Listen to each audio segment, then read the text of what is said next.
Hey guys, Shane Gramling here. This is part 2 of a 4-part series on domain name danger. Check the box below for links to the other parts of this series. When you register a domain name, an individual is going to own it. That's going to be you, it's going to be your web designer or developer, or maybe the company that's designing your website, or possibly your cousin. Now this is a touchy area because whenever a client hires a web designer or a development agency to build a website, that agency or freelancer will often register the domain name for the client. And the client will not know that a name needs to be associated with this domain, and ownership and control is in that person's name ultimately. So last week I got this phone call from a potential client that I quoted a website for about a year ago, and they ultimately went with somebody else. Unfortunately, they're in a sticky situation right now where their web contract renewal is coming to an end, and they want to find a cheaper way of maintaining their website and hosting their website because they feel like they've been paying too much. However, after talking with the client for a little while, I learned that the client originally owned the domain name.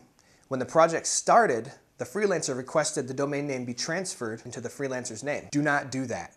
Fortunately, this particular client had a good working relationship with the freelancer they hired. So it was easy as giving them a call and saying, hey, I want to transfer the domain back into my name. Piece of cake, it's all settled. However, every once in a while I have the unfortunate job of contacting another freelancer and prying the domain out of their hand to get it back in the rightful owner. Now, if you find yourself in a situation where someone else has your domain name that you've done business with in the past and you now want to pull it and you want to own it, and they're not budging on it, the best thing to possibly do is get a hold of an attorney and have them draft up a letter and do a registered mailing to the freelancer. This will almost all the time get them to budge. Now, if someone else is holding registration for your domain name and they fail to renew it, it's going to get canceled, and it's going to go one of two ways. One, that domain name can simply go back out on the market, which is great for you because you can go out and buy it again and you've got your same domain name and you're back up and running, everything is fine. Or two, your domain could go to auction.